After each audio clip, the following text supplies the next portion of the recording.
Welcome to the Accounting Arc Podcast, where analysis, reaction, and comedy collide to tackle the big topics from the world of accounting and beyond.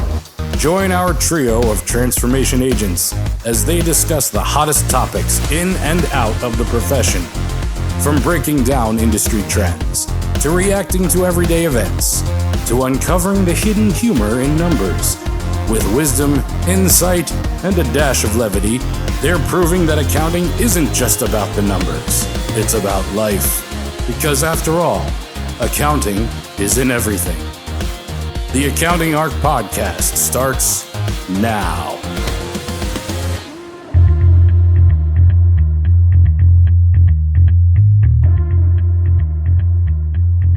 Okay, welcome everyone to another episode of the Accounting Arc Podcast. Today we are actually talking with Bill here. And actually, before we can go there, Bill, why don't you go ahead and introduce yourself? Donny, thanks. Very excited to be on here. My name is Bill LeFew. I'm CTO of FirmPro. We provide the best tax depreciation software on the market. And I will happily talk about that, but we'll get in my background more a bit later. Wonderful. No, actually, why don't you start with that? So CTO, tell us what does that mean, and what is it that you do as a CTO? Great question. CTO, Chief Technical Officer. And if you asked me this question 5 years ago, I would have centered around organization building and making sure your IT stack is solid and knowing that your developers are on time and know that you're in budget and all these kind of really high-level organizational administrative things. In the modern world, though, when you talk to a CTO, they're almost always, if they're up to date on the technology, very hands-on in the application. And so I myself have my hands in code and architecture and am an instrument of change within the own organization in which I exist. And I expect that any modern CTO would answer the question the same. It doesn't mean we don't pay attention to the budgets we do and the developers that we do. All of those things are still on the table, but you really get to have your hands into the mix to contribute with those technical expertise that you probably built over a long period of time. For me, with Depreciation Pro as our first product out the door, as part of FirmPro, that means that I'm paying attention to tax depreciation law, I'm paying attention to book practices, I'm paying attention to how those interact with each other, I'm keeping a watch on all 50 states plus the District of Columbia, and making sure all our agents, in a very AI sense, are watching them as well.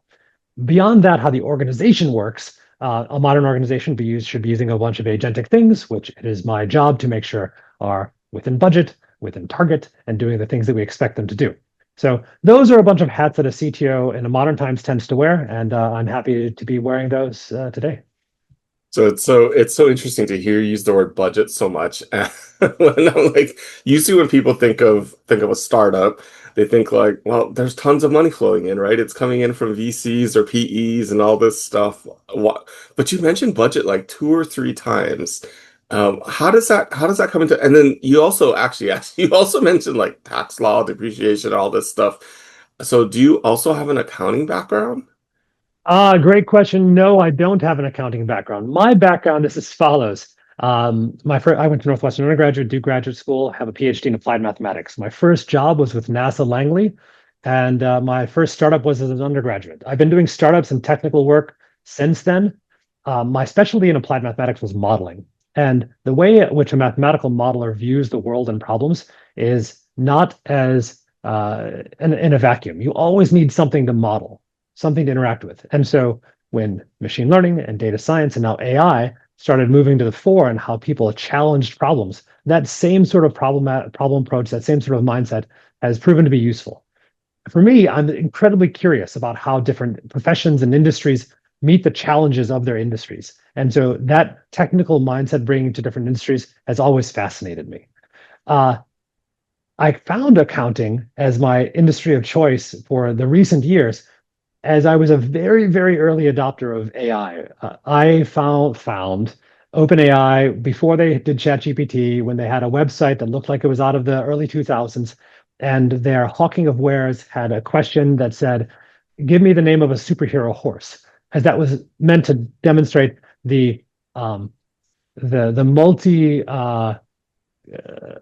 conceptual nature of a question that previous iterations of machine learning could not handle.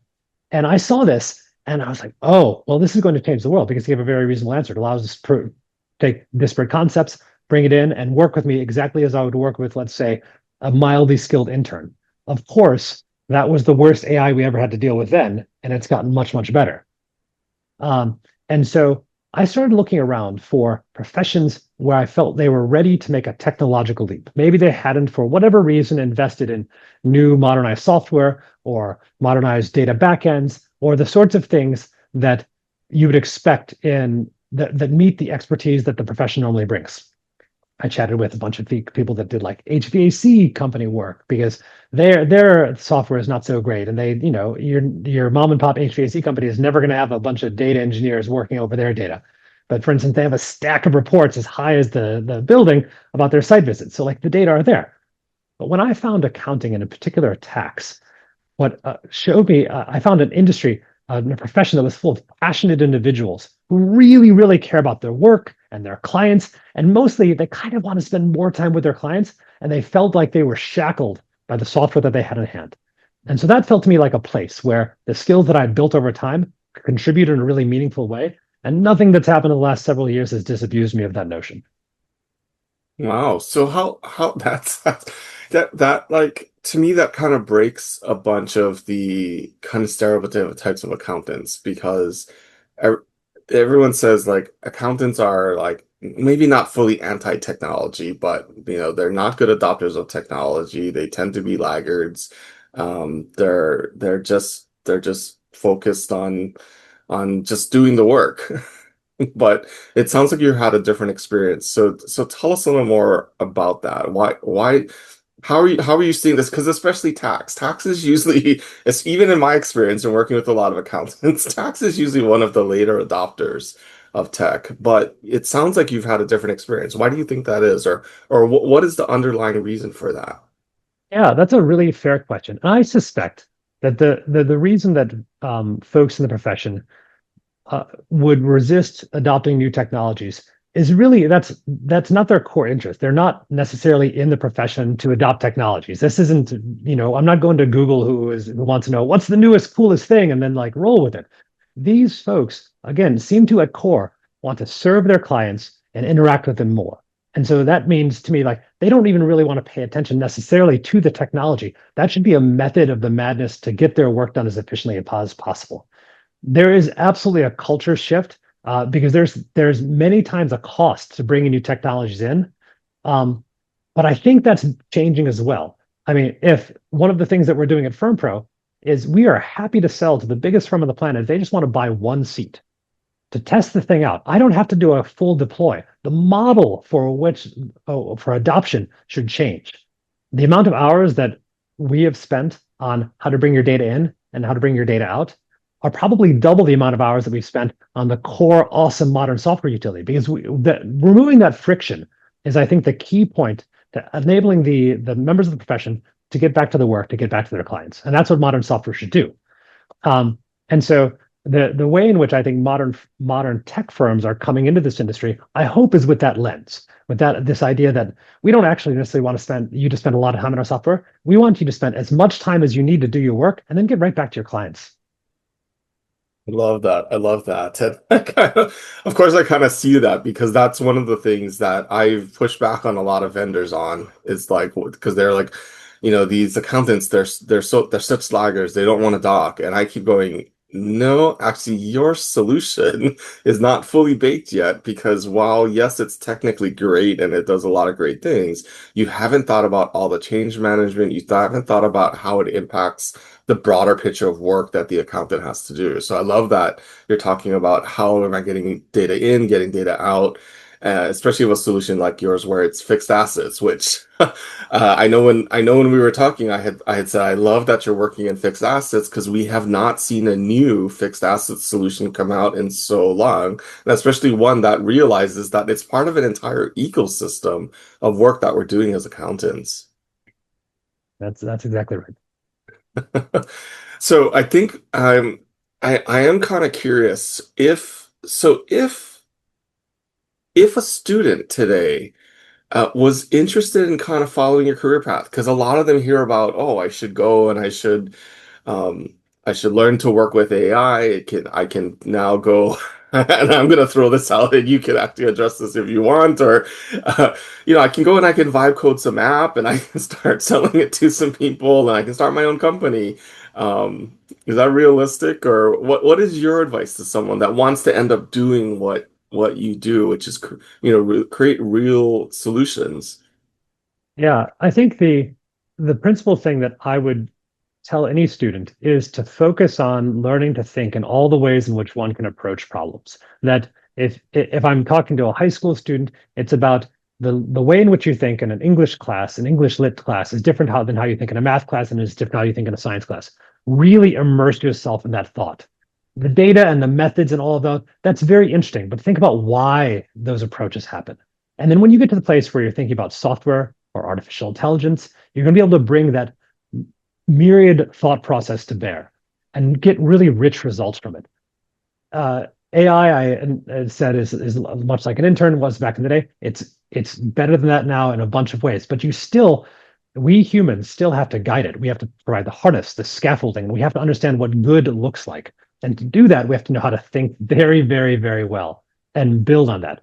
And so if someone wants to contribute very meaningfully using AI assistance, they have to be an expert in how to think through the problems of the space that they're engaging with. Now, in the accounting space, there is the CPA hat, and they have a bunch of different places where they're working and thinking about different problems. But there's also the tech, there's also the business, there's also the marketing, there's all the things that surround that one can approach in the space and contribute very, very meaningfully. And so for any student, as they go through their education, knowing that new tech is going to appear all over the place, I cannot overstate the value that you get from learning to think and the ways in which you can learn to think from all your classes.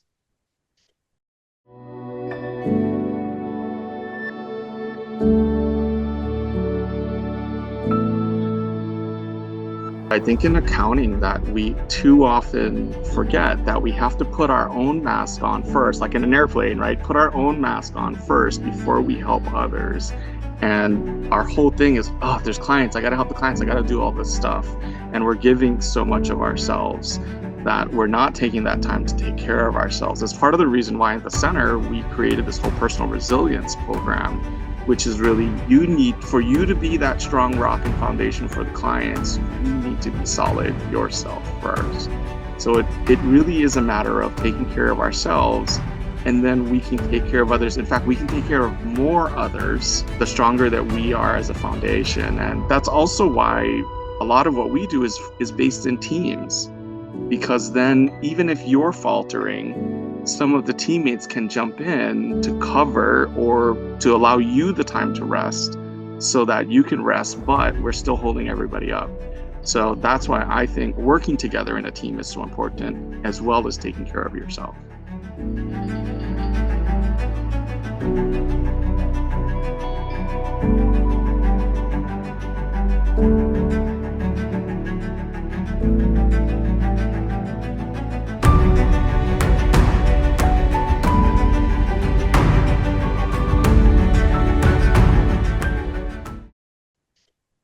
I like your response, especially how you ended there with this learning to think, because one of the things that worries me with a lot of what I'm seeing with the impact of AI is that students are stopping thinking, or their cognitive abilities or ability to do critical thinking, it has really been declining.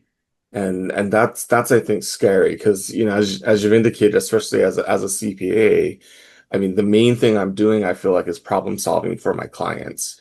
And Absolutely. it's not necessarily that there's like a tax issue or something, but it's even like they want to get somewhere in the future, and they're trying to grow their business, they're trying to do something, and I'm trying to figure out what are all these barriers that are getting in their way, and how do I help them either overcome or circumvent those barriers to make their dream happen. And so problem solving and this critical thinking and understanding of like all these things that are happening really become that challenge for us. That's right. And I would say, if I had to summarize what my fellow AI practitioners have found across fields and across disciplines and across backgrounds, is that the cognitive load has not lessened. It's much higher utilizing these AI assistants to do your work with you. In that I'm thinking about architecture constantly. I'm thinking about large scale projects constantly. I'm working with them as I would previously teams of individuals who have expertise that may not be my own, though I know what my solutions need to look like and can evaluate them from that higher level. And it is it's a superpower unto itself for the folks who have been successful in that field that they've built over time and how they've learned to manage teams and how they've learned group dynamics, all of those sorts of things actually continue to be important in the era of AI. And operating that level, that high problem solving level, becomes the crucial superpower skill. Ooh. Well, you've kind of teed up one of my other questions, which is, so is that your superpower? What would you say your superpower is?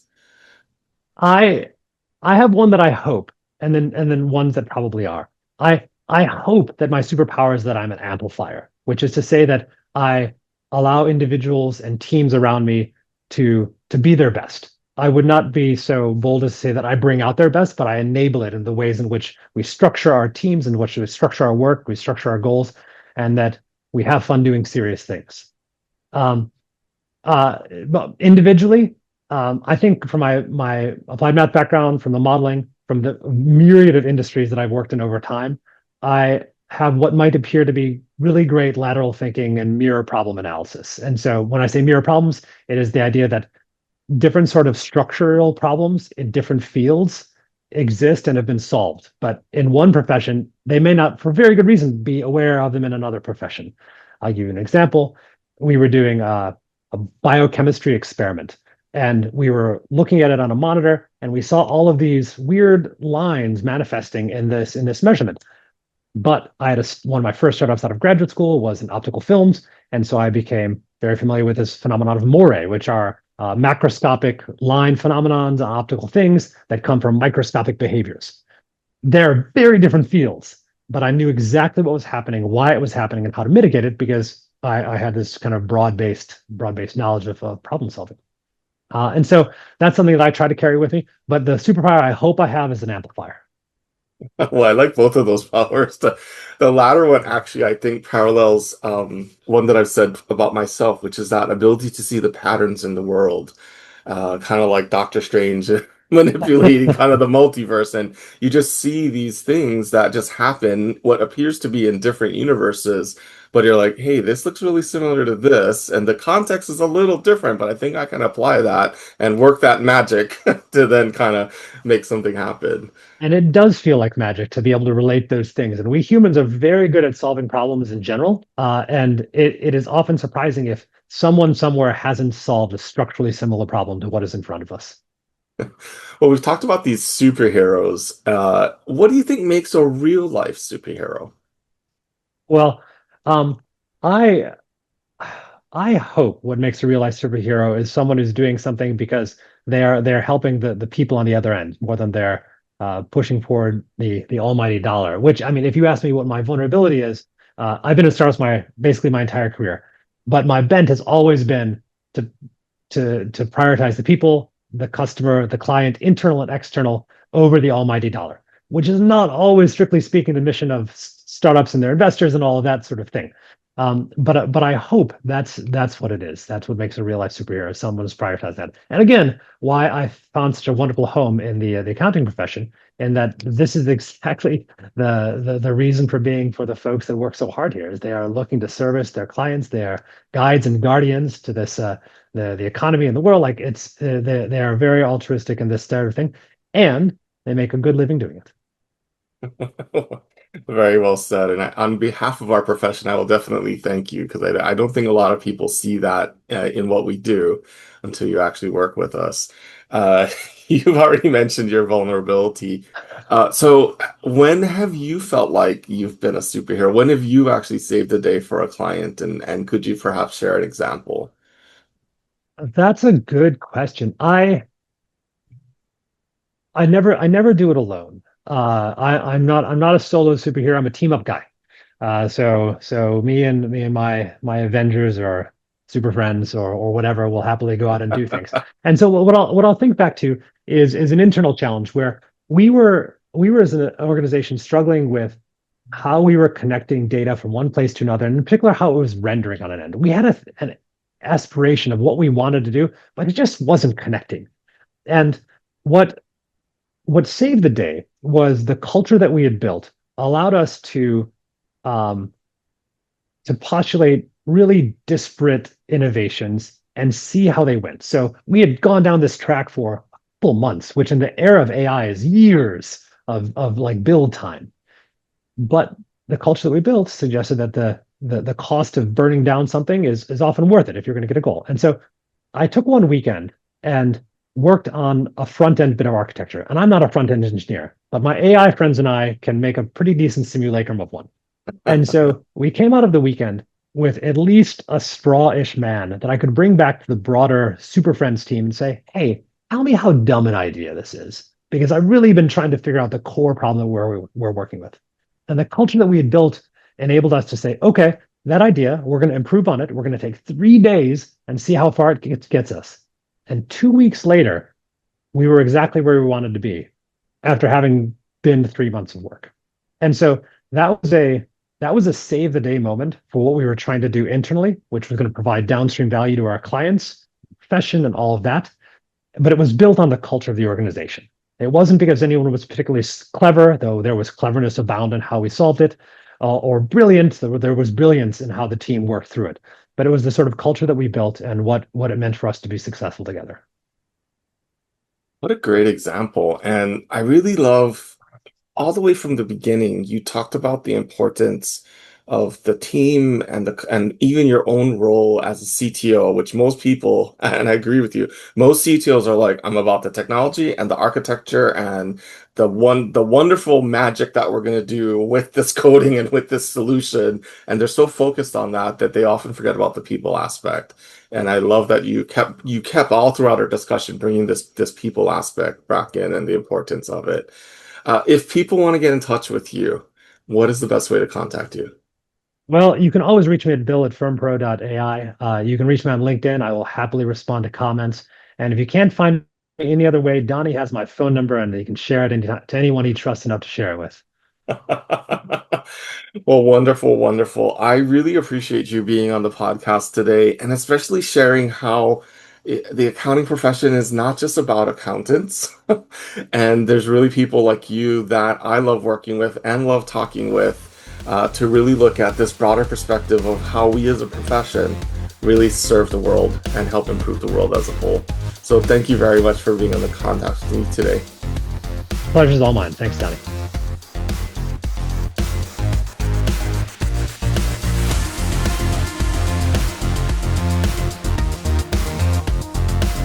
The Center for Accounting Transformation provides business professionals with a network for utilizing innovations that are ready for adoption, the training and resources necessary to apply those innovations, and an opportunity to engage the talent and community needed to further the pursuit of innovative accounting practices that drive responsible and mindful business performance. Find out more at our website, www.improvetheworld.net. And if you're interested in sharing your own transformation stories, please contact us there.